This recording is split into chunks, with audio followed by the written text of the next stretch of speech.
शुरुआत में हम देखते हैं हस्बैंड वाइफ को, जिनमें वाइफ का नाम जैन होता है। जैन का हस्बैंड उसे घुमाने के लिए, कैंपिंग के लिए ले जाना चाहता था ताकि लोग छुट्टियां गुजारने के लिए एक खूबसूरत जगह पर जाएं और वहाँ टेंट लगा कर रहे। उस जगह पर जैन का हस्बैंड इसलिए जाना चाहता था क्योंकि वहाँ पर खूबसूरत झील और झरना था, इसीलिए वो एक पार्क में जाता है क्योंकि ये उस जगह पर इसी पार्क के जरिए जा सकती थी। लेकिन पार्क का गार्ड उसे बताता है कि फिलहाल ये पार्क बंद है, तुम यहाँ से तो नहीं जा सकते। उदास होकर जैन का हस्बैंड गार्ड से पूछता है कि फिर और कोई ऐसी जगह है जिसके जरिए हम वहाँ जा सके, जिस पर गार्ड कहता है कि हाँ जगह तो है, लेकिन वो एक जंगल है। ये कहते हुए वो उसे एक नक्शा देता है ताकि इनके काम आ सके। लेकिन जैन का हस्बैंड ये कहते हुए मना कर देता है कि मैं बचपन से यहाँ आ रहा हूँ, मैं इस पूरी जगह के बारे में अच्छे से जानता हूँ, तो मुझे इसकी जरूरत नहीं पड़ेगी। फिर दोनों हस्बैंड वाइफ गाड़ी के जरिए एक जगह पहुँचते हैं जहाँ आगे उन्हें एक कश्ती के जरिए जाना होगा। गाड़ी खड़ी करने के बाद ये लोग तस्वीरें बनाने लगते हैं यादगार के तौर पर। और वो लोग कैंपिंग के लिए जा रहे थे, लेकिन यहाँ भी जैन अपना मोबाइल इस्तेमाल करती रहती है, जो देखकर उसका हस्बैंड कहते हैं कि हम यहाँ एक साथ टाइम गुजारने आए हैं, तुम यहाँ भी मोबाइल इस्तेमाल कर रही हो, चलो इसे बैग में रख दो। इसके बाद वो कश्ती में बैठकर दूसरी साइड पर जाने लगते हैं।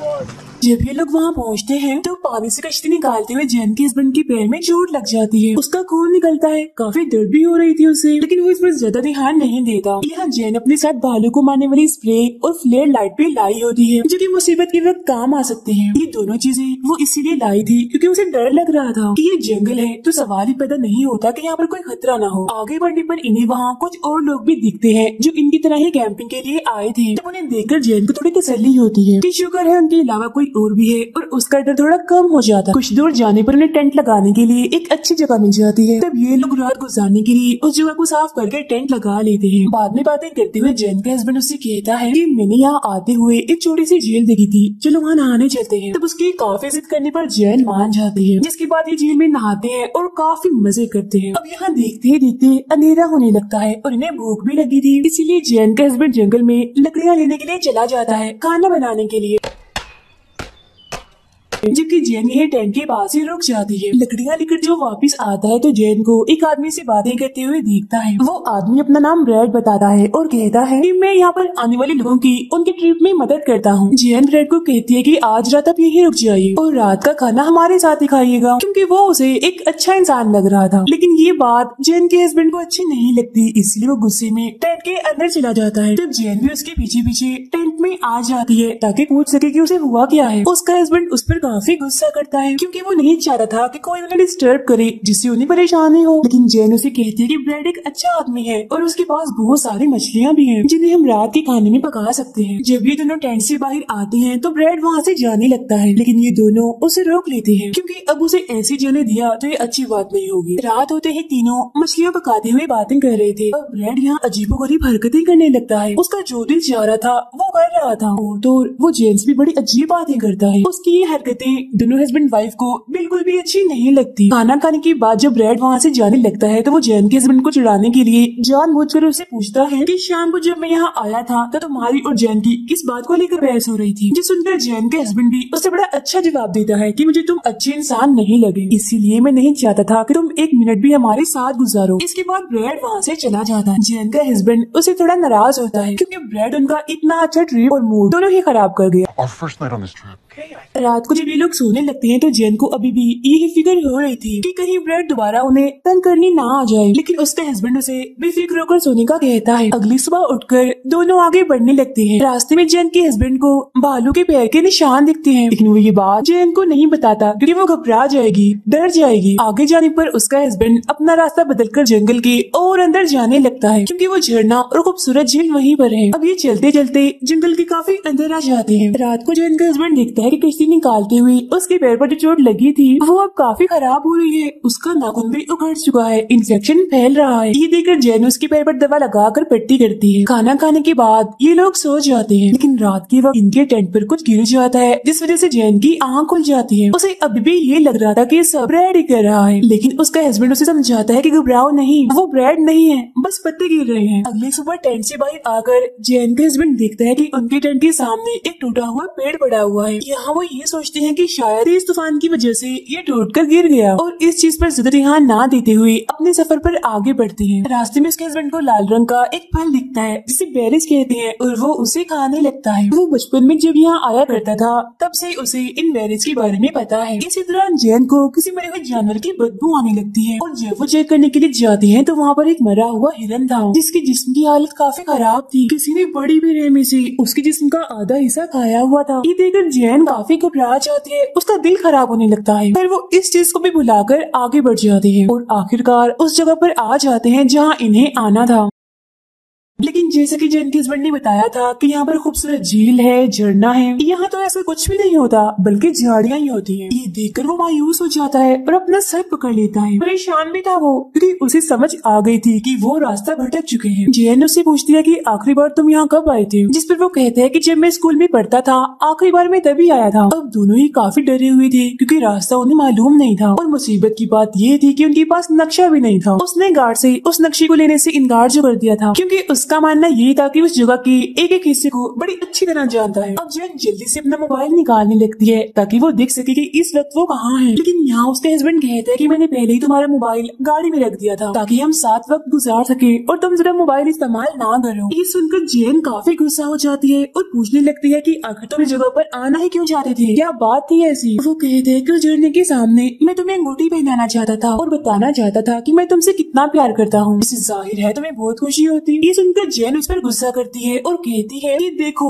तुम्हारे शौक और मुझे खुश करने के चक्कर में हम कितनी बड़ी मुसीबत में फंस चुके हैं। हम ये तक नहीं जानते कि हमें आगे कहाँ जाना है, वापसी का रास्ता भी नहीं पता। फिर अब दोनों ही एक जगह पर मायूस होकर बैठ जाते हैं। जैन अपने हस्बैंड से कहती है आई एम सो सॉरी, मैंने तुमसे ऐसी बातों पर गुस्सा किया। और अब ये दोनों फैसला करते हैं कि आज रात वो टेंट लगाकर यही रात गुजारेंगे और कल सुबह अपना सफर शुरू करेंगे। रात को जब ये लोग सो रहे थे तो एक जानवर इनके टेंट के आस पास घूम रहा था, जैसे वो ये चेक कर रहा हो कि अंदर कोई है या नहीं। वो बार बार ऐसा कर रहा था और तो और अंदर आने की भी कोशिश कर रहा था जिसकी परछाई हम साफ साफ देख पाते हैं। लेकिन वो दोनों गहरी नींद में सो रहे थे, इसी वजह से उन्हें इस बारे में पता नहीं चलता। सुबह होने पर वो टेंट से बाहर आकर देखते हैं कि कोई उनका सारा खाना खा गया है। वो फौरन समझ जाता है कि ये जरूर किसी भालू का काम है। लेकिन वो जैन से कहते हैं कि शायद किसी छोटे मोटे जंगली जानवर ने ऐसा किया हो। ऐसा उसने इसीलिए कहा था ताकि जैन डर न जाए। अब ये लोग सामान लेकर वापस जाने लगते हैं। बीच जंगल में आकर जैन के हस्बैंड बताता है कि मुझे रास्ता नहीं पता, मुझे नहीं पता हम कहाँ जा रहे हैं। ये सुनकर जैन को गुस्सा आता है और वो नहीं रुकती, आगे बढ़ती रहती है। तब उसका हस्बैंड भी उसके पीछे पीछे आने लगता है। काफी दूर आने पर जैन को प्यास लगने लगती है तो बोतल निकालकर पानी पीने लगती है। पानी पीते हुए उसकी नजर एक गहरी जगह पर जाती है जो देखने से लग रहा था कि जरूर ये किसी भालू के बैठने की जगह है। ये देखकर जैन जल्दी से बैग उठाती है और कहती है कि जल्दी करो, जितनी जल्दी हो सके हमें जगह से काफी दूर जाना होगा। जिसके बाद फौरन ही यहाँ से निकलते हैं। रात के वक्त आग के सामने बैठकर बातें कर रहे थे। तब जैन के हस्बैंड उससे पूछता है कि जब तुम मुझे डांट रही थी तो जो बातें तुमने की क्या वो सच थी। जिससे वो कहती है नहीं बाबा, मुझे गुस्सा आ गया था इसलिए मैंने पता नहीं क्या क्या बोल दिया, भूल भी जाओ उस बात को प्लीज। अब उसका हस्बैंड उसे वो अंगूठी दिखाता है जो वो उसे झील के पास जाकर पहनाने वाला था। वो अभी जैन को अंगूठी पहनाने लगता है लेकिन वो कहती है कि भी रुक जाओ, हम पहले इस मुसीबत से निकल जाए एक बार, फिर मैं खुशी खुशी पहनूंगी इस अंगूठी को। तब अचानक से उन्हें जंगल से किसी के गुर्राने की आवाज आने लगती है। ये चुप होकर पहले तो उस तरफ देखती है जहाँ से आवाज आ रही थी, लेकिन जब उन्हें कुछ ठीक नहीं लगता तो वो टेंट में चले जाते हैं। अगली सुबह जब वो जागते हैं तो जैन का हस्बैंड बाहर जाने के लिए टेंट की जिप खोलता है और वो ये देखकर काफी डर जाता है कि कुछ ही दूरी पर एक भालू खड़ा हुआ है जो जानवर को खा रहा है। तो वो जिप बंद करते हुए इशारे से जैन को कहता है कि चुप रहना, कोई आवाज नहीं करना, बाहर भालू है। फिर वो दोबारा से जिप खोलकर बाहर देखता है और वो भालू उनके टेंट की तरफ ही आ रहा था। तो वो डरते हुए जैन से कहता है कि जल्दी से मुझे कुल्हाड़ी दो। इस पर जैन कहती है ओ शिट, कल रात हमने जहाँ टेंट लगाई थी कुल्हाड़ी तो हम वहीं भूल आए हैं। अब घबराते हुए जैन जल्दी से भालू को मारने वाला स्प्रे उठा लेती है और उसके आने का इंतजार करने लगती है। अब उनकी हलचल से भालू को पता चल जाता है कि टेंट के अंदर कोई है, इसीलिए वो एकदम से ही टेंट फाड़कर अंदर आ जाता है और उन पर हमला कर देता है। इसी हड़बड़ी में जैन के हाथ से वो स्प्रे गिर जाती है। तब ये भालू उस पर झपट कर उसके बाजू को काट लेता है जिससे वो इतनी जख्मी हो जाती है कि तेजी से उसकी बाजू से खून निकलने लगता है। ये देखकर जैन के हस्बैंड उसे बचाने के लिए खुद उस भालू के सामने आ जाता है। तो अब वो भालू फौरन उसके पैर को पकड़ लेता है अपने बड़े बड़े दांतों से, जिस वजह से उसे काफी तकलीफ होती है। वो काफी चिल्लाने लगता है।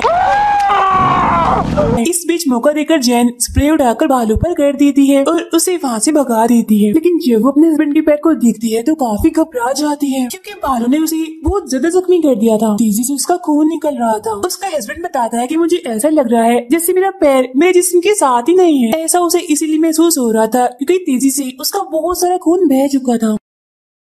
तब जैन उसका खून रोकने के लिए कपड़े से उसके पैर को बांधती है। इस सब की वजह से वो काफी घबरा गया था। वो रोते हुए जैन से कहता है कि अब मैं नहीं बचूंगा, मैं मर जाऊंगा, क्योंकि मौत हमारे सामने है। बचने के लिए हमें तेजी से यहाँ से निकलना होगा, लेकिन पैर जख्मी होने की वजह से मैं यहाँ से नहीं भाग सकता। जब ये दोनों बातें कह रहे थे कि तभी अचानक से वो भालू दोबारा से इनके टेंट में आ जाता है और इस बार वो जैन के हस्बैंड को ही घसीट कर अपने साथ ले जाता है। उसका हस्बैंड बार बार चिल्ला चिल्ला कर उसे कह रहा होता है कि जैन जल्दी करो, भागो यहाँ से। लेकिन जैन को तो कुछ समझ ही नहीं आ रही होती कि वो क्या करे। वो तो इस सदमे में होती है कि उसके साथ ये क्या हो रहा है। कुछ देर बाद खुद को संभालते हुए हिम्मत करके वो बाहर आती है और देखती है कि वो भालू अब उसके हस्बैंड को खा रहा है। ये देख जैन काफी दुखी हो जाती है, लेकिन वक्त को जाया ना करते हुए वो जल्दी से उस अंगूठी को उठाती है और वहाँ से भागने लगती है। अब वो बगैर सोचे समझे जितना देर हो सके वहाँ से भाग रही थी, लेकिन तेजी से भागने की वजह से वो टूटे हुए पेड़ से टकराकर बेहोश हो जाती है। होश में आने पर वो देखती है कि वो अंगूठी अभी भी उसके हाथ में है। फिर वो खड़ी होकर मदद के लिए चिल्लाने लगती है कि कोई है यहाँ, प्लीज मेरी हेल्प कीजिए, मैं बहुत बड़ी मुसीबत में हूँ। इसके बाद वो अपने हस्बैंड को याद करते हुए अंगूठी को पहन लेती है और तभी उसे फिर से अपने पीछे से भालू के गुर्राने की आवाज आती है। तो वो दोबारा से भागने लगती है, लेकिन भागते भागते शाम हो गई थी और अंधेरा भी बढ़ रहा था, इसीलिए वो एक पेड़ पर चढ़कर सो जाती है। अगली सुबह एक हेलीकॉप्टर की वजह से उसकी आँख खुल जाती है, तो वो जल्दी से नीचे उतरकर मदद के लिए चिल्लाने लगती है, लेकिन हेलीकॉप्टर उसे काफी दूर था। उसकी आवाज का उन तक पहुँचना नामुमकिन था। तो मायूस होकर वो एक पेड़ के सहारे खड़ी हो जाती है। अब उसे बहते पानी की आवाज आती है। वो फौरन वहाँ जाकर चेक करती है। उसे वहाँ पर साफ पानी मिल जाता है, जिसे पीकर वो अपनी प्यास बुझाती है और अपने हाथ पर लगी हुई चोट को साफ करती है। पास ही में उसे बहुत सारी बेरीज भी दिखती हैं, जिन्हें उसका हस्बैंड खा रहा था। काफी वक्त से भूखी होने की वजह से वो उन बेरीज पर टूट पड़ती है और जल्दी जल्दी खाने लगती है। इसी बीच उसे सामने से भालू आता हुआ दिखता है और वो अपनी भूख को भी भूल जाती है और तेजी से यहाँ से भागने लगती है। भागते भागते वो एक ऐसी जगह पर पहुँच जाती है जहाँ रास्ता खत्म हो गया था और आगे एक झरना था। अब वो जानती थी कि भालू रुकेगा नहीं, बल्कि आगे बढ़ता रहेगा और झरने में गिर जाएगा। इसीलिए वो सीटी बजाकर भालू को यहाँ बुलाती है ताकि वो नीचे गिर जाए और कुछ पत्थरों को पकड़कर नीचे उतरने लगती है ताकि वो दूसरी तरफ जा सके। लेकिन नीचे उतरते हुए उसका हाथ फिसल जाता है, जिस वजह से वो नीचे जाके गिरती है। उसकी पैर की हड्डी भी टूट जाती है, लेकिन यहाँ वो लकड़ियों को अपने पैर से बांधकर एक किस्म का प्लास्टर बना लेती है और एक डंडा लेकर आगे बढ़ती है। कुछ ही देर बाद यहाँ रात हो जाती है, लेकिन इस बार जैन रात के अंधेरे में भी नहीं रुकती और फ्लेयर की रोशनी जलाकर पूरी रात आगे बढ़ती है। अगली सुबह उसकी हालत काफी खराब थी, क्योंकि प्यास की वजह से उसके होंठ सूख चुके थे। काफी थक भी गई थी वो। तब कुछ देर आराम करने के लिए वो एक पेड़ के सहारे बैठ जाती है। थोड़ी सी आंख लगने के बाद जब वो जागती है तो अपने सामने एक हिरन को पाती है। अब ये उसके लिए किसी को छुपने से कम नहीं थी, क्योंकि यहाँ पर हिरन का होना इस बात का सबूत है कि यहाँ पर भालू का खतरा नहीं है। तो जाहिर है यहाँ पर एक भी भालू नहीं है। और वो खुश होते हुए उस हिरन के पीछे जाने लगती है। थोड़ा आगे आने के बाद वो जगह पर पहुँच जाती है जहाँ उन्होंने अपनी कश्ती लगाई थी। यानी आखिरकार वो जंगल से बाहर निकल आई थी। वो काफी जख्मी थी, लेकिन फिर भी जैसे तैसे वो कश्ती पानी में उतार लेती है और आहिस्ता आहिस्ता करके वहाँ से निकलती है। लेकिन किनारे पर पहुँचने तक उसकी हालत इतनी खराब हो जाती है कि उसका पैर भी काम करना बंद हो जाता है, क्योंकि उसकी हड्डी जो टूटी हुई थी। इसीलिए जैसे ही वो कश्ती से बाहर आती है बेहोश हो जाती है। सामने ही ब्रेड यहाँ पर आने वाले लोगों को रास्ता समझा रहा था और जब उसकी नजर जैन पर पड़ती है तो उसकी तो होश उड़ जाती है, क्योंकि बहुत ज्यादा जख्मी हालत में वो जमीन पर पड़ी हुई थी। ब्रेड अब भागते हुए उसकी तरफ आने लगता है, जिसका मतलब कि अब वो जैन को बचा लेगा और उसको भागता हुआ दिखाते ही ये फिल्म यहीं पर खत्म हो जाती है।